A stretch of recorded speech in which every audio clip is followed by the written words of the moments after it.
Please subscribe to 7 Media.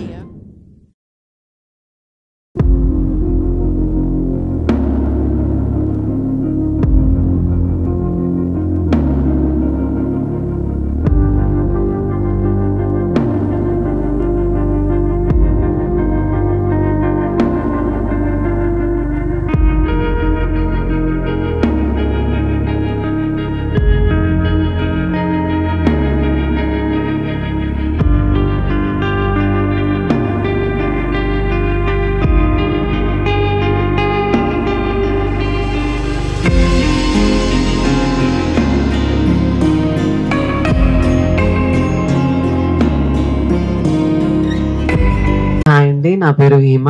నేను ఒక ట్రాన్స్ ఉమెన్ని. LGBT legal battle అనే మూవీలో నాకు ఛాన్స్ ఇచ్చిన సునీల్ కుమార్ రెడ్డి సార్కి నేను చాలా రుణపడి ఉంటాను. ఎందుకంటే మా ట్రాన్స్జెండర్ కమ్యూనిటీ మొత్తాన్ని నా ద్వారా ఈ మూవీలో రీప్రజెంట్ చేయడం నేను చాలా ప్రౌడ్గా ఫీల్ అవుతున్నాను.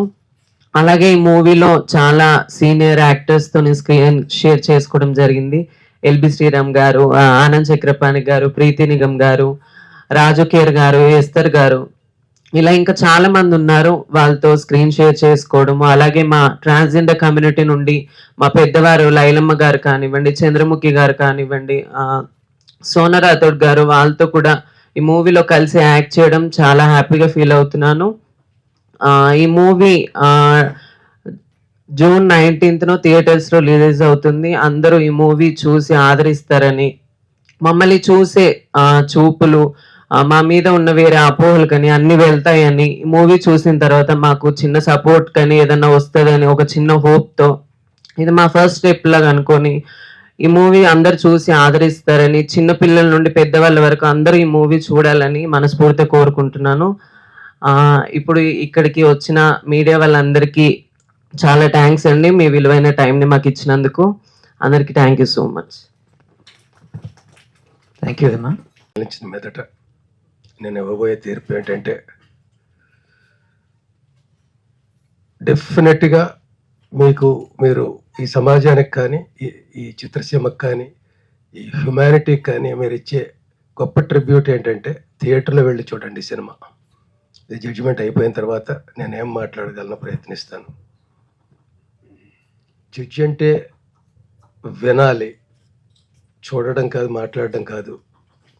చిన్న చిన్నగా తీర్పులు ఇవ్వడాలు, అబ్జెక్ట్ చేయడాలు అలాంటివి తప్ప ఎక్కువ వినాలి వినాలి వినాలి వినాలి, అర్థం చేసుకోవాలి, ఆచరణలో పెట్టాలి, ఆలోచించాలి. ఇవన్నీ జడ్జి యొక్క బాధ్యతలు. అలాంటి వేషం నిజంగా ఇది డైలాగ్ తక్కువ, అవుట్ స్టాండింగ్ పెర్ఫార్మెన్స్ అంటాం. త్రూ అవుట్ సినిమా ఉంటాం కానీ రొమ్ము విరుచుకొని చెప్పేసే డైలాగులు అలా ఉండవు. ఒక రకంగా ఇది అండర్ ప్లే ఈ క్యారెక్టర్. నేను అండర్ ప్లే క్యారెక్టర్స్ చాలా తక్కువ వేసాను, అన్ని లౌడర్గా ఉంటాయి నా క్యారెక్టర్స్. చాలా బాగుంది. కావిడేసుకు వచ్చిన క్యారెక్టర్ కానీ, అమ్మ 1వ తారీఖు కోర్టు సీన్లు అవి కానీ, అదే కోర్టులో నేను అంత అండర్ ప్లే చేయడం నాకే ఆశ్చర్యంగా అనిపిస్తుంది. మరి సొంత ఊరు అనే ఒక గోచి పెట్టుకుని ఊరంతా కల తిరిగే, శ్మశానాల్లో తిరిగే ఒక క్యారెక్టర్ కానీ, ఇవన్నీ లౌడర్ క్యారెక్టర్స్. అలాంటి చోట నేను ఇంత సాఫ్ట్గా, ఎంత డిగ్నిఫైడ్గా, అంత పరిస్థితులను అర్థం చేసుకోవడానికి ప్రయత్నిస్తూ చేసే క్యారెక్టర్. ఆ రకంగా నాకు ఛాలెంజ్, నటుడిగా ఒక ఛాలెంజ్. ఇదేమో బెస్ట్ యాక్టర్ అవార్డు కొట్టే క్యారెక్టర్ కాదు, కానీ పర్ఫామ్ చేయడం చాలా కష్టమైన క్యారెక్టర్. అటువంటిది నాకు ఇచ్చారు. నేను చిన్నప్పుడు మణిరత్నం గారి సినిమాలు చిన్నప్పటి నుంచి చూస్తూ నాకు అనిపించేది, ఏంటి నా తీసిన సబ్జెక్ట్ మళ్ళీ తీయడు, అన్నీ గొప్పగా ఉంటాయి, ప్రయోగాత్మకంగా ఉంటాయి, తీసుకున్న కథా వస్తువులు అన్నీ విపరీత ధోరణిలో ఉంటాయి. నేను చాలా ఆశ్చర్యపోయేవాడిని రైటర్గా ఉన్నప్పుడు. ఆ మణిరత్నం గారి దగ్గర నేను ఒక సినిమా కూడా చేయలేదు. No regrets. నాకు ఒక మణిరత్నం ఉన్నారు, సునీల్ కుమార్ రెడ్డి గారు. ఆయన తీసే సబ్జెక్ట్స్ అలా ఉంటాయి, ఆయన నాకు ఇచ్చే వేషాలు అలా ఉంటాయి. సబ్జెక్ట్స్ అలా ఉన్నప్పుడు ఆబ్వియస్గా నాకు వేషాలు కూడా బాగుంటాయి. ఈ సినిమా విషయానికి వస్తే ఆయన చాలా గ్రేట్ పర్సన్, నాలెడ్జబుల్ పర్సన్, చాలా అవేర్నెస్తో ఉండే మనిషి సునీల్ కుమార్ రెడ్డి గారు. ఆయనదంతా ఒక జర్నీ సినిమా ఫీల్డ్లో ఎప్పటి నుంచో అబ్జర్వ్ చేస్తున్నాను నేను యాక్టర్ అయినప్పటి నుంచి. తీస్తూ ఉంటారు అలాగ సినిమాలు తీస్తూ ఉంటారు, డిఫరెంట్గా తీస్తూ ఉంటారు, ఆడతాయి ఆడవు, అస్సలు ఎక్కడ నిరాశ నిస్పృహలకి తావే ఉండదు. చిన్న బడ్జెట్లతోటి అందులోనే పెద్దగా ఎంత చేయగలం ఆ నమ్ముకున్న సబ్జెక్టు ప్రకారం టెక్కల రవీంద్ర బాబు గారితో కలిసి ఆయన చేసిన ప్రయాణం చాలా పెద్దది, చిన్నది కాదు. అలాంటివి 2 సినిమాలు ఫ్లాప్ వస్తే మళ్ళీ ఇండస్ట్రీలో కనుపరుగైపోయే రోజుల్లో అప్పటి నుంచి ఇప్పటిదాకా ఉండి చివరికి ఆయన ఎలా స్థిరపడ్డారంటే, నేను నా సినిమాకి నేనే ప్రొడ్యూసర్ అనే స్థాయి నుంచి నాకు డబ్బింగ్ కూడా నేను ఇంకో చోటుకి వెళ్ళకూడదు, ఎడిటింగ్కి వెళ్ళకూడదు, అన్ని నా థియేటర్లో జరగాలని ఒక చిన్న స్టూడియో కూడా ఏర్పాటు చేసుకుని దానికి ఫీడింగ్ ఎలాగని ప్రాబ్లం లేదు. 365 రోజులు ఆయన సినిమా మనిషి. ఆఫీసులో కూర్చుంటే అదే సినిమా, ఏదో విభాగంలో ఆయన వర్క్ చేస్తూనే ఉంటాడు. అంటే సినిమా కంటే ముందు అలాంటి మనిషి గురించి మాట్లాడాలి. ఎంతమంది ఉన్నారు అలా చేసేవాళ్ళు? పెద్ద పెద్ద బడ్జెట్ సినిమాలు చెయ్యొచ్చు, పెద్ద పెద్ద దర్శకులతో చెయ్యొచ్చు. ఇలాంటి చిన్న సినిమాలు నాన్ స్టాప్గా జయాపజయాలతో సంబంధం లేకుండా ఇదే నా ఊపిరిని ప్రయాణం చేసేవాళ్ళు ఎంతమంది ఉన్నారు? వాళ్ళకి జయాపజయాలతో సంబంధం లేదు, చరిత్రలో మిగిలిపోయేది వీళ్ళే. డబ్బు సంపాదించవచ్చు, ఇంకోటి సంపాదించవచ్చు, కానీ చిరస్థాయిగా పేరు సంపాదించేది మాత్రం ఇలాంటి వాళ్ళే. ఆయన తీసిన ఈ సినిమా ఇది నిజానికి నాకు నిజంగా నా క్యారెక్టర్ తగ్గట్టుగానే నేను కూడా సిగ్గుపడుతూ చెప్తున్నాను. నేను కూడా అలా వాళ్ళని చూసి కారులో వెళ్తుంటే తలుపులు వేసేసుకున్నవాడిని, అసహించుకున్నవాడిని. వాళ్ళు వస్తున్నారంటే భయపడిపోవడం, మొహం చాటేసుకోవడం, యాక్టర్ అయ్యాక మరీ భయపడేవాడిని. వీళ్ళు ఇంకో రూపాయి కోసం ఎక్కువ నన్ను ఇబ్బంది పెడతారు అన్నట్టుగా, అంటే ఎంత ఇచ్చినా ఏదో అట్లా చేస్తారన్న రాంగ్ నోషన్స్ తోటి. ఇది చాలక నేను క్యారెక్టర్ కూడా చేశాను, అల్లరి రాముల్లో క్యారెక్టర్, ట్రాన్స్జెండర్ క్యారెక్టర్.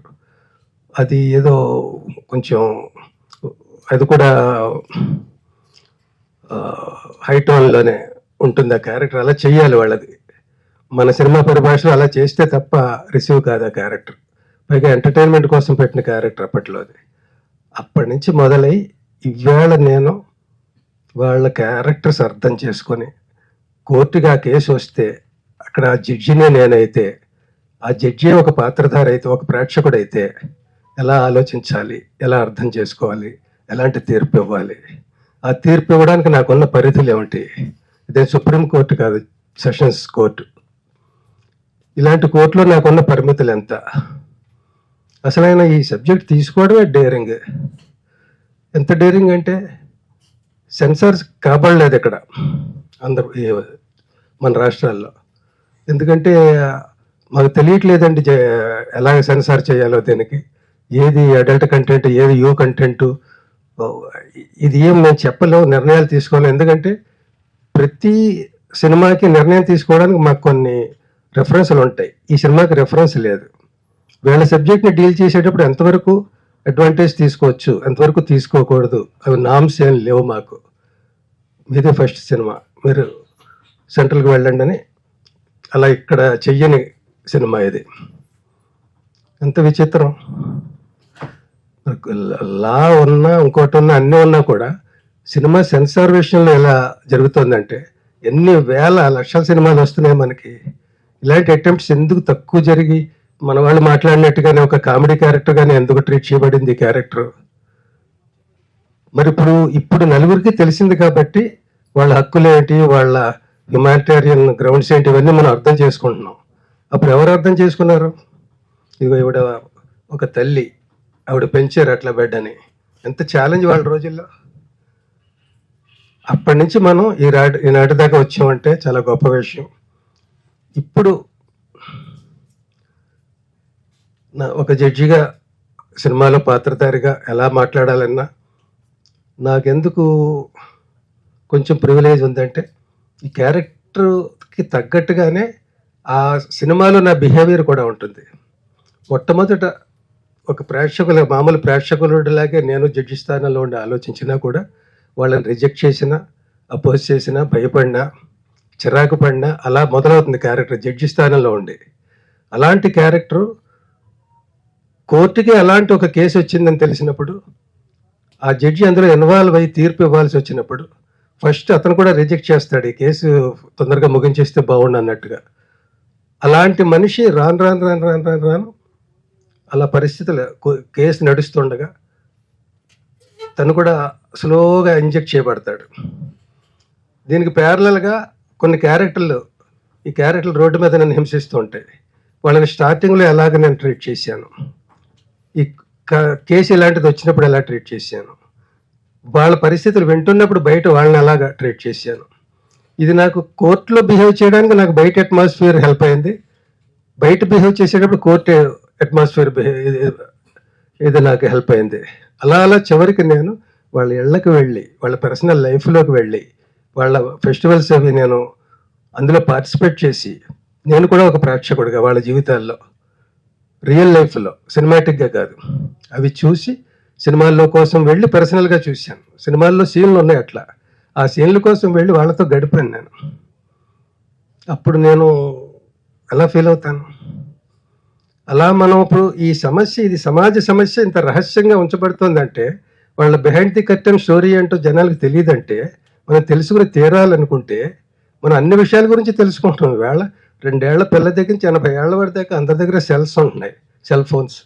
చూడొద్దన్న అందరూ చూసేస్తున్నారు. ఇంట్లోనే ఉండి ఈ సెల్ ఇలా ఉంటుంది, ఆ సెల్ అలా ఉంటుంది, ఇంకో సెల్ అలా ఉంటుంది, అక్కడే చూసేస్తున్నారు అందరూ, ఎవరికి కావాల్సింది వాళ్ళు. అలాంటిది ఈ సబ్జెక్ట్ ఎందుకు చూడరు? చూడొచ్చు, తప్పులేదు. చూస్తేనే ఎక్కువ అవేర్నెస్ ఉంటుంది. ఒక కష్టం నేలలో దూకినప్పుడే బయటికి ఎలా రావాలనేది మనకు తెలుస్తుంది. అలాగా ఏవేవో చూసే బదులు ఇలాంటి సబ్జెక్టులు చూస్తే అవేర్నెస్ పెరుగుతుంది. తర్వాత అలాగే సెల్ ఫోన్లో చూద్దామని కాకుండా థియేటర్కి రావాలి. నేను ఎందుకంటున్నానంటే, ఈ థియేటర్ని అంటే మిగతా సబ్జెక్టులు వాళ్ళ ప్రాబ్లమ్స్ అందరూ మాట్లాడారు కాబట్టి నేను డిఫరెంట్గా ఏం మాట్లాడగలనని ప్రయత్నిస్తున్నాను. రేపు 19వ తారీఖు సినిమా రిలీజ్ అయినప్పుడు తర్వాత చూద్దాంలే, ఎలాగో ఓటీటీకి వస్తుంది, ఇలాంటి రాంగ్ నోషన్స్ కాకుండా రాక ఇలాంటి సబ్జెక్ట్ వచ్చినప్పుడు మన బాధ్యతగా మనం అలా బిహేవ్ చేయాలి. 19వ తారీఖుని సినిమాకి వెళ్ళిన వాళ్ళు హీరోలు, హీరోయిన్లు నా దృష్టిలో.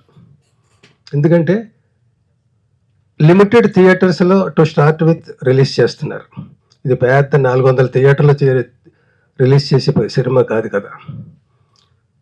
తక్కువ థియేటర్లో చూజీగా సెలెక్ట్ చేసుకొని, అరే ఆ సినిమా చూడాలిరా అనుకుని బయలుదేరి వెళ్ళే వాళ్ళ కోసం తీస్తూ అలా అలా అలా అలా అలా దాన్ని పెంచాలనేది కాన్సెప్ట్.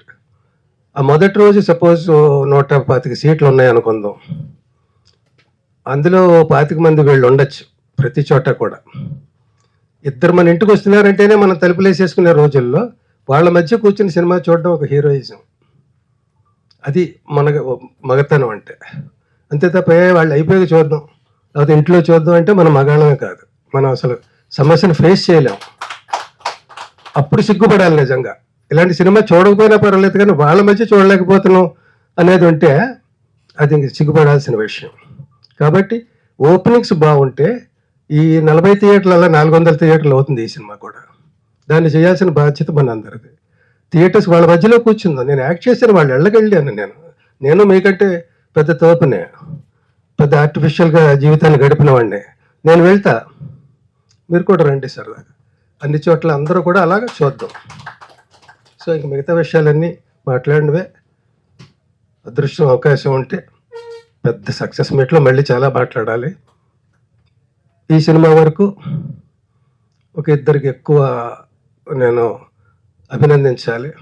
కుడి భుజం ఎడం భుజంలో ఆయనకి వెన్నుదన్నుగా ఉన్న ఆ ప్రతాప్ కో డైరెక్టర్ మా రమణ. ఈ ప్రతాప్ అనుక్షణం ఆయన అంటిపెట్టుకుని ఉండి కాపు కాస్తే, ఈ రమణ అనే అతను ఎంత వర్క్ చేశాడో అతని లాయర్షిప్ కానీ, లాయర్గా అతని ప్రొఫెషన్ కానీ, అతని ఈ సినిమా మీద ఉన్న అతని ప్యాషన్ కానీ ఎక్కడో శ్రీకాకుళంలో ఉంటాడు, హైదరాబాద్ సెంటర్లో ఉంటాడు. ఇప్పటికీ అక్కడ ఉండి ఉద్యోగం చేసుకుంటూ సినిమా మీద అంత ప్యాషన్తో అతను ఎలా పరిచయం అయ్యాడో కానీ అతని పేరు రమణ. పూర్తి పేరు ఇప్పటికీ నాకు తెలియదు. మేమిద్దరు ఏ సినిమాలోనూ పోనీ ఎల్బి అనే సినిమా ఏం రాలేదు ఇండస్ట్రీలో. సాక్షి రంగారావు అనిపించుకోవడానికి సాక్షి సినిమా రాలేదు, వచ్చింది, అలాంటిది రాలేదు ఇక్కడ. ఎల్బి అనే సినిమా రాకపోయినా అతని పేరు ఎల్బి రమణ అని పెట్టుకున్నాడు ఏంటో మరి. రాగానే గురువు గురువు అంటాడు, ఏమిచ్చానో గురువు తెలియదు నాకు. సో ఆ రకంగా అతన్ని అభినందిస్తున్న అతను ఈయన ఆర్డర్స్ ప్రకారం ఎంతమందిని కలిసి ఎన్ని మీటింగులు, ఎన్ని లీగల్గా కానీ ఇంకోటి కానీ మినిస్టర్ని, ఎమ్మెల్యేలని, సోషల్ వర్కర్స్ని, పెద్ద పెద్ద వాళ్ళందరినీ కలిసి అలా దూసుకెళ్ళిపోయాడు అంతే. ఈయన చెప్పడం ఆలస్యం అని చేసాడు. చాలా కష్టపడ్డాడు. అందరి కష్టం ఫలించి ఇలాంటి సినిమాలు ఇవి హిట్ అయితే మా మణిరత్నం గారి దగ్గర మాకు మంచి మంచి వేషాలు ఇంకా వస్తాయి. అవన్నీ చేస్తాను. నేను నిజంగా మనస్ఫూర్తిగా ఉంటానండి. మనమే మణిరత్నం, కమల్ హాసన్. Thank you. అయితే నాకన్నా ముందు చాలా మంది ఇండస్ట్రీకి సంబంధించిన వ్యక్తులు కూడా మాట్లాడారు. నేను కూర్చున్నప్పుడు ఆలోచిస్తున్న ఒక విషయం, ఇక్కడ వేదిక మీద ఉన్న వాళ్ళు ఎంత మనస్ఫూర్తిగా, వేదిక మీద ఉన్న వాళ్ళందరూ ఎంత మనస్ఫూర్తిగా అంటే మేము ఈ షూటింగ్ చేసేటప్పుడు చాలా తక్కువ పరిచయం అనమాట. ఎందుకంటే షూటింగ్ చేసే డేట్స్లో మేమున్న రోజు మేడం అలాగే సార్ కూడా లేరు. సో ఎల్బి గారు ఉన్నారు. సో కొన్ని సీన్స్లోనే మేము కనెక్ట్ అయ్యాం, కొన్ని సీన్స్లో కనెక్ట్ అవ్వలేదు. ఎప్పుడైతే ఈ సినిమా రిలీజ్ అనుకున్నప్పుడు మేమందరం ఒక చోటకి కలిసినప్పుడల్లా మా ఇంటరాక్షన్ దొరికినప్పుడు వారు మమ్మల్ని ఎంత మనస్ఫూర్తిగా రిసీవ్ చేసుకున్నారో మేము కూడా అంతే మనస్ఫూర్తిగా రిసీవ్ చేసుకున్నాం. ఎందుకు ఇది డిఫరెన్సియేషన్ చెప్పాలి అని అంటే, ఏదైతే మనకు ప్రీతి గారు చెప్పారో సొసైటీలో చాలా వరకు కూడా ట్రాన్స్జెండర్స్ వ్యక్తుల మీద నెగిటివిటీ ఎంతైతే ఉందో, మాలాంటి గే మెన్ వ్యక్తికి కూడా ఫిలిం ఇండస్ట్రీ మీద అంతకు మించి నెగిటివిటీ ఒపీనియన్ ఉంది. ఎందుకు అనంటే ఎప్పుడో మన మడ వెంకటేశ్వర దగ్గర నుంచి చూడు పిన్నమ్మ, పాడుబుల్లోడు అలాంటి సినిమాస్ దగ్గర నుంచి ఇప్పుడు వస్తున్న పెద్ద పెద్ద స్టార్ హీరోస్ వరకు కూడా గే క్యారెక్టర్ అంటేనే ఒక అసహ్యమైన ప్రవర్తన, ఒక లిప్స్టిక్ వేసుకోను, ఒక పర్వర్షన్ బిహేవియర్ తోటో మీద మీద పడిపోయి ఎక్కడెక్కడ ముట్టేసుకుంటూ తాకేసుకుంటూ ఒక వ్యక్తిని ఇబ్బందికర సిచ్యువేషన్ ని క్రియేట్ చేసినటువంటి వ్యక్తి ఒక గే అన్న ఒక స్టాంపు గుద్ది ఇండస్ట్రీలో ఎంత ప్రజల్లోకి నెగిటివ్ గా తీసుకెళ్ళాలి ఆడియన్స్ల కంటే అంతవరకు తీసుకెళ్లారు. సో ఆటోమేటిక్ గా ఇండస్ట్రీ మీద, ఫిలిం ఇండస్ట్రీ మీద, అందులో దీని మీద పనిచేసిన వాళ్ళందరి మీద మాకు కూడా అంతే నెగిటివ్ ఒపీనియన్ ఉంది. ఎప్పుడైతే ఈ సినిమా ద్వారా మేమందరం కలుసుకున్నామో అందరూ అలా కాదు, మమ్మల్ని మనస్ఫూర్తిగా అర్థం చేసుకొని యాక్సెప్ట్ చేసే వ్యక్తులు కూడా ఉంటారనేది ఈ రోజు మాతో పాటు ఈ సినిమాలో ఉన్నటువంటి ఈ లెజెండరీ యాక్టర్స్ ద్వారా ప్రూవ్ అవ్వబడింది. రెండో విషయానికి వస్తే, ఎందుకు ఈ సినిమా చూడాలి అని అంటే, 2014 నాల్సా జడ్జిమెంట్ ఏదైతే ట్రాన్స్జెండర్ వ్యక్తుల్ని థర్డ్ జెండర్స్ గా గుర్తించిందో, ఆ తర్వాత 2019 ట్రాన్స్జెండర్స్ వ్యక్తులకి ఏదైతే హక్కులు చట్టం రాజ్యాంగబద్ధంగా చేసిందో, 2018లో సుప్రీంకోర్టు ధర్మాసనం హోమోసెక్షువాలిటీని డీక్రిమినలైజ్ చేస్తూ ఈ దేశంలో బ్రిటిష్ వారు తీసుకొచ్చినటువంటి ఐపీసీ 377 దాదాపు 130 సంవత్సరాలుగా మన ఇండియాలో కూడా కొనసాగింది బ్రిటిష్ పరిపాలనతో పాటు. 2018 వరకు ఎవరైతే సదరు హోమోసెక్షువల్ వ్యక్తులు ఉంటారో వాళ్ళు కనిపించినా వినిపించినా పోలీస్ నోటీస్కి వస్తే వాళ్ళకి 7 సంవత్సరాలు ఐపీసీ సెక్షన్ 377 కింద. అందులో నేను కొన్ని సందర్భాల్లో ఒకరోజు స్టేషన్కి వెళ్ళిన సందర్భాలు కూడా ఉన్నాయి ఐపీసీ ఇన్వోక్ చేయబడి. సో ఇంత భయానక అంటే ఒక సిటిజన్ని అందులో తన మనసుకు నచ్చినట్టుగా ఉండడానికి ఈ దేశం క్రిమినలైజ్ చేస్తుందన్న కాలం నుంచి ఇవాళ మీ ముందు నుంచొని యాజ్ ఎ యాక్టర్స్ గా కానీ ఈ సినిమాని చూడాలి అని అంటే మేము ఒక క్రిమినల్స్ ని కాదు, మేము సమాజంలో అనైతిక వ్యక్తులం కాదు, సమాజంలో మీకు ఎంత హక్కు హోదా ఉందో మాకు అదే హక్కు హోదా మాకు ఉంది అనేది నిరూపించుకోవడానికి కాదు, తెలియజేయడానికి. ఎందుకనంటే చాలా వరకు మనం అందరం కలిసి బ్రతుకుతూ ఉంటాం ఈ సమాజంలో, కానీ ఒకరి పట్ల ఒకరికి అవగాహన ఉండదు, ఒకరి పట్ల ఒకరికి సమానత్వము, ఒకరి పట్ల ఒకరికి ఒక అభిమానం, అభిప్రాయం అనేది ఏవి కూడా ఇప్పటి వరకు ఉండదు. ఎంతో కాలక్రమేణా ఒకరి పట్ల ఒక నెగిటివిటీ దృక్పథంతో మనం అందరం పెరుగుతూ ఉంటాం, అదే మన తరాలకు కూడా అందిస్తూ ఉంటాం. సో ఈ ఎల్జీబీటీ మూవీలో ఉన్నటువంటి ట్రాన్స్జెండర్స్ వ్యక్తులైనా, గే వ్యక్తులైనా, మేమైనా మా నిజ జీవితంలో ఉన్నటువంటి జరిగే నిత్య పోరాటం ట్రైలర్లో చూపించినట్టుగా చిన్న పిల్లలు క్లాస్ దగ్గర నుంచి 0.5 చెక్క మీరందరూ వినే పెరిగి ఉండుంటారు, సమాజంలో మాతో పాటు ఇవన్నీ చాలా వరకు చూసే పెరిగి ఉంటారు. మీ స్నేహితులే మీరు కూడా నిర్మోహమాటంగా, నిరభ్యంతరకరంగా ఇటువంటి కామెంట్లు కూడా చేసిన వ్యక్తుల్లో మీరు ఉండి ఉంటారు. అది నేను చాలా ఓపెన్గా నేను చెప్పగలుగుతాను. కానీ ఇప్పుడు మనం ఏం మార్పు తీసుకొని రావాలి సమాజంలో, మనలో మనం ఏం మార్పు ముందుకు తీసుకోవాలనే ఒక పరిణామం, ఒక సందర్భం ఏర్పడింది ఈ సినిమా ద్వారా. చూడండి అనేది చెప్పగలుగుతాం. కానీ సమాజంలో మార్పు రావాలి అని అంటే ఖచ్చితంగా ఇన్ని దశాబ్దాల పాటు ఒక సినిమా ట్రాన్స్జెండర్స్ క్యారెక్టర్స్ కానీ గే క్యారెక్టర్స్ కానీ ఎంత నెగిటివ్గా పోర్ట్రేట్ చేశారో దాన్ని ఒక సినిమాతో కడిగేయాలంటే కాదు. ఇది మొదటి ప్రయాణం, ఇది ఒక మొదటి ఆరంభం అనేది మేము పూర్తిగా మనస్ఫూర్తిగా నమ్ముతున్నాం. వివక్షత రహితంగా, ఎటువంటి వివక్షత లేకుండా సెట్లో ఉన్నటువంటి ప్రతి టీం, ప్రతి వ్యక్తులు, ఎందుకంటే డైరెక్టర్ గారిని గారు అనేది మాకు తగ్గకుండా ఇక్కడున్నటువంటి ఎల్బి గారు, ప్రీతి గారు, ఆనంద్ చక్రపాణి గారు సీనియర్ మోస్ట్ యాక్టర్స్ దగ్గరికి ఇచ్చినటువంటి గౌరవం, మర్యాదలు, క్యారవాన్ ఫెసిలిటీ, ఫుడ్ ఏవైతే ఉన్నాయో మాకు అవే ఉన్నాయి. మేము మొదటిసారి వచ్చాం. ఇందాక మేడం చెప్పినట్టుగా హిమ యాక్ట్రెస్ అవ్వాలనో నేను యాక్టర్ అవ్వాలనో రాలేదు. నిజ జీవితంలో మా పోరాటాలతో ఉంటా అని తీసుకొచ్చేది ఇందులో మీరే ఉంటే బాగుంటుంది, వేరే వాళ్ళని క్యారెక్టర్లుగా పెడితే ఎందుకు బాగుంటుంది అన్న ఒక ఉద్దేశంలో నిజమైన స్టోరీ, నిజమైన వ్యక్తులు దీంట్లో ఉండడం అనేది ఒక గర్వించదగ్గ విషయం, ఒక గొప్ప విషయం. ఆ ప్రయత్నం ఆయన చేసినందుకు మేమందరం కూడా జీవితాంతం దానికి రుణపడి ఉంటాం. ఇది సినిమా చరిత్రలోనే ఒక హిస్టారిక్ మూమెంట్. ఎందుకు చెప్తున్నానంటే భారతదేశం సుప్రీంకోర్టు తరఫున ఎన్నో జడ్జ్మెంట్స్ వచ్చాయి, కానీ ట్రాన్స్జెండర్స్ వ్యక్తులు వచ్చిన జడ్జ్మెంట్, హోమోసెక్షువల్ వ్యక్తుల మీద వచ్చినటువంటి జడ్జిమెంట్ చారిత్రాత్మకమని జడ్జిమెంట్ ఇచ్చిన తర్వాత జడ్జిలందరూ కూడా క్షమాపణ కోరి మరి మిమ్మల్ని ఇన్ని సంవత్సరాలు బాధ పెట్టాం, వివక్షత గురి చేశాం, అందులో మేము ఉన్నామని క్షమాపణ చెప్తూ ఇచ్చినటువంటి తీర్పు. కాబట్టి సో ఇందులో నటించే వ్యక్తుల్ని కాకుండా జీవించే వ్యక్తుల్ని ఇందులో భాగస్వామ్యం చేయడం అనేది కూడా మరో చరిత్ర. సో ఈ చరిత్రకి మీరందరూ మీ కెమెరాల ద్వారా ప్రజలందరికీ తీసుకెళ్ళాలి అనేది మేము మనస్ఫూర్తిగా కోరుతూ భావిస్తూ ధన్యవాదాలు. Thank you. సునీల్ గారు నాకు ఈ సినిమా గురించి చెప్పినప్పుడు, నా క్యారెక్టర్ గురించి చెప్పినప్పుడు చాలా ఎక్సైట్ అయ్యాను నేను. ఎందుకంటే ఇది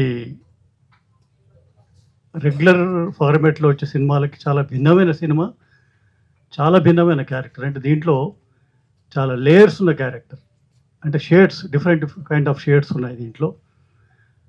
అంటే ట్రాన్స్జెండర్ ఉండే ప్రతి ఫ్యామిలీలో ఒక రియాలిటీ ఏదైతే ఉంటుందో అది ఈ క్యారెక్టర్లో కనిపిస్తుంది.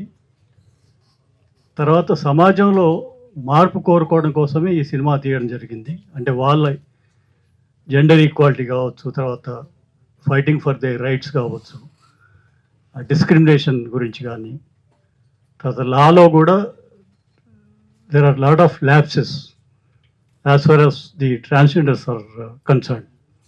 సో దాని గురించి టోటల్గా వాళ్ళ లైఫ్ గురించి తీసిన సినిమా ఇది. దీంట్లో ఫాదర్ అనే వరకు, అంటే నేను చాలా సినిమాలు ఫాదర్ క్యారెక్టర్స్ చేస్తున్నాను, కానీ సబ్జెక్టే డిఫరెంట్ కాబట్టి క్యారెక్టర్ కూడా డిఫరెంట్గా ఉంటుంటే, బిగినింగ్లో అంటే ఇది ఒక జాడ్యం అని చెప్పాలి సొసైటీలో. ఏంటంటే ఎటువంటి చైల్డ్ అయినా యాక్సెప్ట్ చేస్తారు, కానీ ఒక ట్రాన్స్జెండర్ అనే చైల్డ్ని యాక్సెప్ట్ చేయడం చాలా కష్టంగా ఉంది సమాజంలో. ఎందుకంటే ఈ సొసైటీలో ఉండే ఈ ప్రాబ్లమ్స్ వల్ల, అంటే వాళ్ళు ఈ సోషల్ స్టిగ్మా వల్ల భయపడి పేరెంట్స్ వాళ్ళని తరిమేయడం జరుగుతుంది. సో నా క్యారెక్టర్ కూడా అలాగే ఉంటుంది. కానీ సునీల్ గారు ఏం చేశారంటే అసలు ఏం కావాలి, ఎటువంటి మార్పు రావాలి సమాజంలో, ఎటువంటి రైట్స్ వీళ్ళకి కావాలి, ఎటువంటి ఈక్వాలిటీ కావాలి, ఒక గౌరవం అనేది ఎట్లా కావాలి వాళ్ళకి అనే దాన్ని ఉద్దేశించి సినిమా తీశారు. కాబట్టి నా క్యారెక్టర్ ద్వారానే ఫైనల్గా ఒక మెసేజ్ అనేది ఇప్పించారు సినిమాలో. అదేంటంటే అసలు మార్పు అనేది ఇంట్లో మొదలవ్వాలి. Parents have to accept their child. అది జరిగిన రోజు సొసైటీలో కూడా మార్పు అనేది వస్తుంది. అంటే పేరెంట్స్ యాక్సెప్ట్ చేయనప్పుడు సొసైటీ ఎందుకు యాక్సెప్ట్ చేస్తుంది? కాబట్టి మార్పు అక్కడ స్టార్ట్ కావాలి. సో నా క్యారెక్టర్లో కూడా షేడ్స్ ఏముంటాయంటే, బిగినింగ్లో ఆ చైల్డ్లో ఇటువంటి ఇవన్నీ గమనించినప్పుడు ఒక వేదనకు గురవడం, సొసైటీని ఫేస్ చేయడం కష్టంగా ఫీల్ అవ్వడం, అట్లా కొట్టడం, చైల్డ్ని కొట్టడం, ఇంటిని తరిమేయడం, ఇవన్నీ జరుగుతాయి. దీని తర్వాత ఫైనల్గా ఏంటంటే ఆ అమ్మాయి వెళ్ళి, అంటే అమ్మాయికి ట్రాన్స్ఫార్మ్ అయ్యి వాళ్ళ కమ్యూనిటీకి వాళ్ళ రైట్స్ కోసం ఫైట్ చేయడం, ఇదంతా చూసి పశ్చాత్తాపడతాడు ఫాదర్. పశ్చాత్తాపడి నేను తప్పు చేశాను, నా కూతురే కదా, నా చైల్డే కదా, నేను యాక్సెప్ట్ చేయాల్సింది, ఇట్లా బయటికి పంపిస్తే ఆ అమ్మాయి ఏమైపోయింది, ఎట్లా బతికింది అసలు ఇన్ని రోజులు, తర్వాత తను సొసైటీకి ఎదురు నిలిచి తనంటూ ఒక ఐడెంటిటీ క్రియేట్ చేసుకుని తన కమ్యూనిటీ కోసం ఫైట్ చేస్తుందని మళ్ళీ ఆ అమ్మాయి దగ్గర రావడం జరుగుతుంది అన్నమాట. సో ఫైనల్గా ఇచ్చే మెసేజ్ ఏంటంటే అసలు మార్పు అనేది ఇంట్లో స్టార్ట్ అవ్వాలి. Parents should accept this kind of children, అప్పుడు సొసైటీ కూడా యాక్సెప్ట్ చేస్తుంది అనేది నా character. So I been very lucky to get this role. Sunil గారికి thank you so much sir for choosing me for this character. నాకు ఒక different kind of experience, ఎందుకంటే ఒక 30 people రియల్ ట్రాన్స్జెండర్స్ యాక్ట్ చేశారు సినిమాలో. Heroine Hima is a transgender. So it's different kind of experience for me. యాక్టర్గా అందరూ చాలా చేస్తుంటాం, కానీ ఇది మాత్రం ఒక వండర్ఫుల్ ఎక్స్పీరియన్స్ అని చెప్తాను నేను. ప్లస్ వాళ్ళ పట్ల నాకు ఒక అభిప్రాయం అనేది లేకుండా ఉండేది. అంటే అందరిలాగానే సొసైటీలో అందరం చూస్తుంటాం, వాళ్ళని మర్చిపోతాం తప్ప ఒక ఇన్డెప్త్గా వాళ్ళ అసలు ఏంటి, వాళ్ళ లైఫ్ ఏంటి, ఎట్లా వాళ్ళు డే టు డే లైఫ్ ఎట్లా లీడ్ చేస్తారు, ఎన్ని కష్టాలు ఉంటాయి వాళ్ళకి, ఎంత డిస్క్రిమినేషన్ గురవుతారు, ఎంత చీదరింపులు, ఇవన్నీ తట్టుకొని వాళ్ళకి పైగా ఇన్కమ్ సోర్స్ అనేది ఉండదు. They have to beg to earn meal. So అటువంటి కండిషన్లో వాళ్ళని సపోర్ట్ చేసుకుంటూ నిలబడము, ఎటువంటి ఫెసిలిటీ ఉండదు వాళ్ళకి, అయినా కూడా ఎదురొడ్డి నిలబడి వాళ్ళ గుర్తింపు కోసం ఫైట్ చేయడం అనేది గొప్ప విషయం ఉంది. ఈ సినిమా అంతా కూడా దాని గురించే. Thank you so much. Media మిత్రులందరికీ కూడా మీరందరు రావడం ఒక చెప్పుకోవడానికి మామూలుగా సినిమా అనాలి, కానీ ఒక చిన్న సినిమా అని చెప్పడానికి కూడా బాధగా ఉంది. ఒక చిన్న సినిమా కోసం మీరందరు రావడం అనేది చాలా హ్యాపీగా ఉంది. Thank you so much. Me encouragement ఇలాంటి సినిమాకి చాలా అవసరం. ఒక మదర్ క్యారెక్టర్ అని చెప్పారు. ముందు హీరోకి మదర్ అన్నారు, సగం సినిమా అయ్యాక హీరోయిన్కి మదర్ అన్నారు. అంటే నార్మల్గా ఒక మదర్ క్యారెక్టర్ చేయడం వేరు, బట్ ట్రాన్స్జెండర్కి మదర్ అంటే పర్ఫార్మెన్స్ అదే ఉండొచ్చు, బట్ ఫీలింగ్స్ మాత్రం డెఫినెట్గా చాలా స్ట్రాంగ్గా ఉంటుంది. అసలు నేను ఆ క్యారెక్టర్ చేసేటప్పుడు నేను నిజంగానే ఒక పేరెంట్, ఒరిజినల్ పేరెంట్స్ ఎవరైతే ఉంటారో వాళ్ళు ఎలా ఫేస్ చేస్తారు ఇది అనేసి నిజంగానే బాధపడ్డాను నేను. అండ్ ఇవాళ నేను ఒక రియల్ మదర్ మనతో ఉండడం అనేది కూడా ఒక అంటే ఆవిడతో కూడా మాట్లాడుతుంటే ఒక ధైర్యం, ఎస్ ఇలా సపోర్ట్ చేసే మదర్ కావాలి. మదర్ ఎప్పుడు సపోర్ట్ చేస్తారు, ఫ్యామిలీ సపోర్ట్ కావాలి. ఒక హ్యాండిక్యాప్ చైల్డ్ పుట్టాడు అనగానే ఒక పాప భీతితో చూడడం, అయ్యో అనుకోవడం, కానీ వాళ్ళకి సపోర్ట్ చేస్తారు.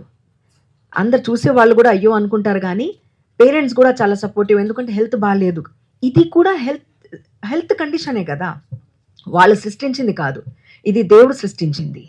సో దాన్ని ఎందుకు మనం యాక్సెప్ట్ చేసుకోలేకపోతున్నాము జనాల్లో? చిన్నప్పటి నుంచి నాకు గుర్తుంది, చప్పట్లో కొట్టి వస్తున్నారు అనగానే అదేదో సరదాగా ఒక ఎంటర్టైన్మెంట్ లాగా చూసేవాళ్ళం మేము చాలా చిన్నగా ఉన్నప్పుడు. తర్వాత వాళ్ళకి ఇది ఒక ప్రాబ్లం వాళ్ళు ఫేస్ చేస్తోంది అనేది.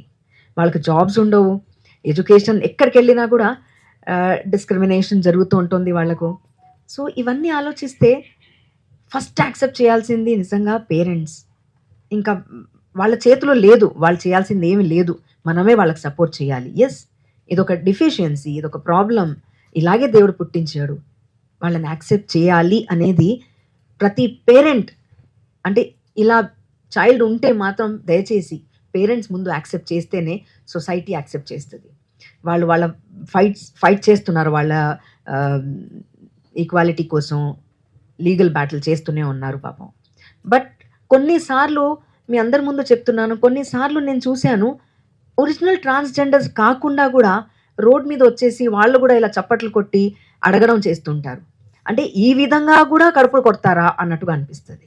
అరే వాళ్ళకు ఉన్నది అలా వెళ్ళి పాపం వాళ్ళు మాకు వేరే ఉద్యోగం లేదు కాబట్టి మేము ఇలా అడుక్కుంటున్నాము అనేదే ఆలోచిస్తేనే చాలా బాధగా ఉంటే, ఒరిజినల్ ట్రాన్స్జెండర్స్ కాకుండా జెంట్స్ వెళ్ళి చీర కట్టుకొని వేరే ఉద్యోగం చేసుకోవచ్చు, కానీ వాళ్ళు కూడా రోడ్ మీద వచ్చేసి వీళ్ళకి ఇబ్బంది పెట్టడం అనేది బాధాకరంగా అనిపిస్తోంది. సో అదొకటే కాదు, మాతో పాటు ఇంకో క్యారెక్టర్ ఉండడం నిజంగా నాకు అసలు ఎంత బోల్డ్‌గా ముందుకొచ్చి మాట్లాడడం అనేది, గే అనంగానే మన ఇండియాలో అది కూడా యాక్సెప్ట్ చెయ్యం మనం. నేను బయట కంట్రీస్‌కెళ్ళినప్పుడు అక్కడ చాలా సింపుల్‌గా ఎవరిని డిస్టర్బ్ చేయరు. వాళ్ళ బాడీ లాంగ్వేజ్‌తో అర్థమైపోతది. బట్ సొసైటీ బాగా యాక్సెప్ట్ చేసింది వాళ్ళని కూడా. ఇటు ట్రాన్స్‌జెండర్ అయినా, గే అయినా గూడా వాళ్ళని సొసైటీ యాక్సెప్ట్ చేశారు. మన ఇండియాలోనే ఇది జరుగుతోంది. సో, దానికోసమే ఈ ఫైట్ అంతా ఒక కోర్ట్‌లో జరిగిన డ్రామా, వీళ్ళతో రియల్ లైఫ్‌లో జరుగుతున్న టెన్షన్స్ అన్నీ తీసుకొచ్చేసి ఒక మంచి సబ్జెక్ట్‌ని, ఒక మంచి రియాలిటీ, వీళ్ళు ఎలా ఫేస్ చేస్తున్నారు, చాలా మందికి తెలియని విషయం ఇది. సో, ఇంత బ్యూటిఫుల్ సబ్జెక్ట్‌ని, అంటే ఎప్పుడు ఒక డిఫరెంట్ సబ్జెక్ట్ తీసుకొస్తారు సునీల్ గారు. సో, అలాగే ఈ సబ్జెక్ట్ తీసుకురావడం, అలాగే నా కో ఆర్టిస్ట్ అందరూ గూడా, వీళ్ళందరితో నేను వర్క్ చేయడం చాలా హ్యాపీగా ఉంది నాకు. నా కొడుకు గూడా వచ్చాడు ఇవాళ, నా కూతురు గూడా వచ్చింది ఇవాళ. సో, ఇద్దరున్నారు. నేను చాలా I really feel blessed to be a part of this movie. నిజంగా చాలా హ్యాపీగా అనిపిస్తుంది, గర్వంగా అనిపిస్తుంది. చేసేటప్పుడు కూడా చాలా కంఫర్టబుల్‌గా వర్క్ చేసేటప్పుడు కూడా సునీల్ గారు చాలా క్లియర్‌గా ఎక్స్‌ప్లెయిన్ చేసి, ఇలా కాదు, ఇలా ఉండాలి, ఇలా ఉండాలి అనేసి. సీన్స్ కూడా ఆర్టిస్ట్‌ని చాలా కంఫర్టబుల్ ఫీల్ అయ్యేటట్టు చాలా స్మూత్‌గా మేము షూటింగ్ చేయగలిగాము. And I'm really blessed. ఇవాళ సార్ మీతో పాటు నేను స్టేజ్ షేర్ చేసుకోవడం అనేది నా అదృష్టంగా భావిస్తున్నాను. Thank you so much. And Chakrapani garu నిజంగా ఒక మంచి కో ఆర్టిస్ట్ నాకు. Wonderful team. And I request each and every one, audience మీ ద్వారానే ఆడియన్స్ చూస్తారు, మీ కెమెరాస్ ద్వారానే వాళ్ళకి తెలుస్తుంది. కాబట్టి డెఫినెట్గా ఎల్జీబీటీ అనేది ఒక మంచి మూవీ, ఒక మంచి సబ్జెక్ట్, ఒక రియాలిటీని తీసుకొస్తున్న సబ్జెక్ట్. కాబట్టి ఆడియన్స్ అందరినీ నేను నిజంగా మనస్ఫూర్తిగా కోరుకుంటున్నాను, రిక్వెస్ట్ చేస్తున్నాను, దయచేసి థియేటర్స్కి వెళ్ళి చూడండి. నిజంగా అంటే కంపేర్ చేయకండి. ఒక సినిమా, ఒక పెద్ద సినిమా, ఈ సినిమా ఇందులో సూపర్ స్టార్ లేరు, ఇందులో ఒక పెద్ద హీరోయిన్ లేదు, కాదు. Subject it self is a hero, subject it self is a heroine. ఆ సబ్జెక్ట్ కోసం మీరు వెళ్ళాలి. అసలు యాక్టింగ్ అనేది జీవితంలో చేస్తాను అని అనుకొని తను యాక్టింగ్ చేసింది. సో, ఇవన్నీ మీరందరూ ఎంకరేజ్ చేయాలి అండ్ థియేటర్కి వెళ్ళి చూడాలి అని మనస్ఫూర్తిగా కోరుకుంటున్నాను. Thank you so much for this opportunity. Thank you. I request so Mohini childhood role play చేశాను. ఈ రోల్ చేస్తూ ఉంటే వాళ్ళు చిన్నప్పటి నుంచి ఎంత స్ట్రగుల్ అయ్యారు అండ్ వాళ్ళ ప్రాబ్లమ్స్ ఏంటివి అని చేస్తూ ఉంటే నాకు చాలా అర్థమైంది.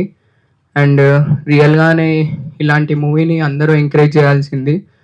ఎప్పుడైనా ఇలాంటి సినిమా చూసి వాళ్ళని అర్థం చేసుకోవాల్సింది అంత ఆడియన్స్ పైన డిపెండ్ అయి ఉంటుంది. అండ్ రీసెంట్గా ఈ మధ్య సొసైటీలో కూడా చాలా చూస్తున్నాం, వాళ్ళ పైన బ్యాడ్ ఒపీనియన్ క్రియేట్ అవుతుంది. అండ్ ఈ సినిమా చూశాక తప్పకుండా మీ అందరి ఒపీనియన్ చేంజ్ అవుతుంది అనేసి నేనైతే అనుకోవడం కాదు, పక్కా చేంజ్ అవుతుంది. అండ్ నేను అందరూ చాలా బాగా యాక్ట్ చేశారు. చాలా సంతోషంగా అనిపించింది నేను అందరితో స్క్రీన్ షేర్ చేసుకుంటుంటే. Thank you very much. అందరూ చూడాలి. ఈ సినిమా June 19th రిలీజ్ అవుతుంది. అందరూ థియేటర్కి వెళ్ళి చూడాల్సిందిగా కోరుకుంటున్నాను. Thank you very much. Thank you Sunil sir. ఇలాంటి సబ్జెక్ట్ని ఎంకరేజ్ చేయాలంటే చాలా కష్టం, బట్ మీరు దాన్ని చాలా బాగా డైరెక్ట్ చేశారు. Thank you very much for opportunity sir. Thank you. అందరికీ నమస్కారం. నా పేరు వంశీకృష్ణ. యాక్చువల్లీ ఈ సినిమాలో నేను నెగిటివ్ రోల్ చేశాను. నాకు ఇది ఫస్ట్ మూవీ అనమాట. యాజ్ ఏ యాక్టర్గా ఫస్ట్ మూవీ సునీల్ సార్ పరిచయం చేయటం నన్ను చాలా సంతోషంగా ఉంది. నాకు సునీల్ సార్ని ఇంట్రడ్యూస్ చేసిన FM బాబాయ్ గారికి నేను చాలా కృతజ్ఞత చెప్పుకుంటున్నానండి. ఎందుకంటే ఇలాంటి గొప్ప సినిమాలో నన్ను ఒక మంచి పాత్రని ఇవ్వటం అనేది నాకు చాలా సంతోషంగా ఉంది. అండ్ ఇక్కడ ఇంతమంది పెద్దలతో యాక్ట్ చేయడం అనేది నాకు అసలు నేను నమ్మలేకపోతున్నాను. ఇంకొక విషయం ఏంటంటే అండి, నేను చాలా గొప్పగా చెప్పుకోవాల్సింది, నేను ఇప్పటి వరకు 3 ట్రాన్స్జెండర్స్తో 3 సినిమాలు యాక్ట్ చేశాను. ఫస్ట్ సినిమా హిమా గారు అయితే, రెండో సినిమా కూడా నా రెండో సినిమా హర్షిని మేకలా అని చెప్పి తను కూడా ఒక ట్రాన్స్ ఉమెన్. అండ్ రీసెంట్గా శ్రీహరి గారు వాళ్ళ అబ్బాయిది మూవీలో కూడా ప్రియాంక సింగ్ గారితో మూడో కాంబినేషన్ అనమాట. ఇట్లా ముగ్గురు ట్రాన్స్జెండర్స్తో నాకు అంటే ఈ అనుబంధం ఏంటో నాకు తెలియదు. సడన్గా ఇలాగా 3 సినిమాల్లో కూడా ముగ్గురు ట్రాన్స్జెండర్స్తో ఇట్లా వర్క్ చేయడం. అండ్ అందరూ అంటుంటారు చాలా మంది, ఒక నెగిటివ్ ఒపీనియన్ ఉంది కొంతమంది వల్ల, ట్రాన్స్ ఉమెన్ వల్ల. అది ఆ నెగిటివిటీ ఫీలింగ్ వల్ల, కొంతమంది వల్ల అందరూ ట్రాన్స్జెండర్స్ని చెప్పటం అనేది కూడా నాకు తెలిసి కరెక్ట్ కాదంటాను. ఎందుకంటే అబ్బాయిల్లోనూ అమ్మాయిల్లోనూ కూడా చాలా మంది తప్పులు చేసేవాళ్ళు ఉన్నారు. అలాగని చెప్పి ఒక ఇక అబ్బాయిలు అందరూ చెడ్డవాళ్ళే, అమ్మాయిలు కొంతమంది తప్పులు చేస్తున్నారని అమ్మాయిలు అందరూ చెడ్డవాళ్ళే అని చెప్పి వాళ్ళని నెగిటివ్గా మనం చూడట్లేదు కదా. అలాగే ఒక చిన్న లోపంతో వాళ్ళు అబ్బాయిల నుంచి అమ్మాయిలుగా మారే వాళ్ళు ఉన్నారు, అమ్మాయిల నుంచి అబ్బాయిలుగా మారే వాళ్ళు ఉన్నారు. వాళ్ళని మనం ఎందుకు యాక్సెప్ట్ చేయలేకపోతున్నామో నాకు తెలియదు. నాకు బీటెక్లో కూడా ఒక చిన్న ఇన్సిడెంట్ జరిగిందండి. ఇట్లాగే బెగ్గింగ్ చేసుకోవడానికి కొంతమంది ట్రాన్స్జెండర్స్ ఉమెన్ వచ్చేవాళ్ళు అనమాట. నాకు చాలా నెగిటివ్ ఫీలింగ్ ఉండేది, ఎందుకంటే పదే పదే శుక్రవారం రెగ్యులర్గా కనిపించేవాళ్ళు అనమాట. వాళ్ళు ఎప్పుడు బెగ్గింగ్ చేస్తున్నారు, కొంచెం ఇబ్బంది పెడుతున్నారు అనే నెగిటివ్ థాట్ నాకు చాలా బాగుండేది అనమాట. కానీ వన్ డే అలాగే నేను బైక్ మీద వెళ్తా ఉన్నాను, నేను నా ఫ్రెండ్స్. ఆ సడన్గా ఒక్కసారిగా స్కిడ్ అయ్యి కింద పడేసరికి అప్పుడే కాళ్ళకి నా మోకాలు 2 కొట్టిపోయాయి అనమాట. సో అదే టైంలో అదే ట్రాన్స్జెండర్ వచ్చి నన్ను ఫస్ట్ ఎయిడ్ చేసి పక్కనున్న ఒక చిన్న క్లినిక్ తీసుకెళ్ళి అక్కడ ఫస్ట్ ఎయిడ్ చేయించి మళ్ళీ తను అక్కడి నుంచి, అంటే నాకు అక్కడి నుంచి చాలా ఒపీనియన్స్ మారాయండి వాళ్ళ మీద. కానీ ఏంటో నాకు తెలియదు, ఈ జర్నీలో నేను ఒక 3 ట్రాన్స్జెండర్స్తో 3 మూవీస్లో యాక్ట్ చేయడం అనేది నాకు చాలా సంతోషంగా ఉంది. అండ్ నాకు తెలిసి చాలా బ్లెస్సింగ్ అనమాట నాకు అది. అండ్ ఇక్కడ ఆపర్చునిటీ ఇచ్చిన సునీల్ సార్కి థ్యాంక్ యూ సో మచ్ అండి. Thank you. And I request the great opportunity ఇచ్చినందుకు thank you very much Sunil sir. And నేను ఈరోజు ఇక్కడ మాట్లాడడానికి కారణం, ఈరోజు ఇక్కడ ఉండడానికి కారణం మా గురువు గారు ఎల్బి శ్రీరామ్ గారు. ఆయనకి ఎప్పుడూ నేను రుణపడి ఉంటాను. థ్యాంక్ యూ సార్, నాకు ఈ అవకాశాన్ని ఇప్పించినందుకు thank you very much. And this movie transgender protection act 2019 section 18 గురించి స్పెసిఫిక్గా మెన్షన్ చేసి ఈ మూవీలో మేము ఎక్స్ప్లెయిన్ చేసాం. నాల్సా జడ్జ్మెంట్ 2014 జడ్జ్మెంట్ కూడా కోట్ చేసాం. అండ్ లీగల్ ఆస్పెక్ట్స్ ఏ ఒక్కటి కూడా మిస్ అవ్వకుండా ప్రతి లీగల్ ఆస్పెక్ట్ని చాలా జాగ్రత్తగా దగ్గర నుంచి అబ్జర్వ్ చేసి చాలా క్లియర్ కట్గా ఈ మూవీలో ఎక్స్ప్లెయిన్ చేశారు సునీల్ సార్. ఇలాంటి మంచి మూవీలో నేను పార్ట్ అవడం నిజంగా చాలా సంతోషం. అండ్ నాకు చాలా సపోర్ట్ కూడా చేశారు Sunil sir. At the same time ఇది లీగల్ కోర్ట్ రూమ్ డ్రామాని ట్రాన్స్జెండర్స్, లెస్బియన్, గే, ఎల్జీబీటీక్యూ కమ్యూనిటీని ముడివేస్తూ ఇలాంటి ఒక సోషల్ రెస్పాన్సిబిలిటీ మూవీని తీయడంతో నేను వైజాగ్లో ప్రమోషన్స్ చేసినప్పుడు కూడా గవర్నమెంట్ ఎన్జిఓస్ కానీ, వైజాగ్ డిస్ట్రిక్ట్ కలెక్టర్ గారు కానీ, వైజాగ్ పోలీస్ కమిషనర్ గారు కానీ ఈ మూవీకి చాలా సపోర్ట్ చేశారు. Because this is the social awareness movie. The main concept of this movie is eradicate the discrimination against the certain community in this society. So ఈ మూవీని ప్రతి ఒక్కరు చూడడం కాకుండా జనరల్గా రీసెంట్లీ గాజువాకలో మాన్సా డిఫెన్స్ అకాడమీ అనే ఒక డిఫెన్స్ అకాడమీ వాళ్ళ స్టూడెంట్స్కి ఈ మూవీ చూపించాలని ముందుకు వచ్చింది. సో యాక్చువల్లీ మొక్కై వంగంది మానై వంగున అంటారు. ప్రతి ఒక్క స్కూల్లో, కాలేజ్లో ఈ మూవీ ఆ స్కూల్ కాలేజ్ కార్పొరేషన్ వాళ్ళు ముందుకు వచ్చి వాళ్ళ స్టూడెంట్స్కి ఈ మూవీ ఒక లెసన్ లా చూపిస్తే స్టూడెంట్ దశ నుంచి పిల్లల్లో ఒక అవగాహన వస్తుంది సొసైటీ మీద. ఏ మనుషుల్ని డిస్క్రిమినేట్ చేయకూడదు. వాళ్ళు కూడా మనలో ఒక ఇందాక మన ట్రైలర్లో చూస్తే స్కూల్లో వాళ్ళు కామెంట్ చేస్తారు. సో ఆ ఏజ్ నుంచి ఈ సినిమాని ఆ ఏజ్ వాళ్ళకి చూపించాలి. ఆ కార్పొరేషన్ సంస్థలు ముందుకు రావాలి. ఒక లెసన్లా వాళ్ళు దీన్ని తీసుకోవాలని మనస్ఫూర్తిగా కోరుకుంటున్నాను. అండ్ ఇలాంటి మంచి అవకాశాన్ని నాకు ఇచ్చినందుకు, గ్రేట్ యాక్టర్స్తో వర్క్ చేసే అవకాశాన్ని నాకు ఇచ్చినందుకు చాలా thanks Sunil sir. I'm always with you. అన్ని సినిమాలో నన్ను పార్ట్గా చేసుకోండి sir, please sir. Thank you very much.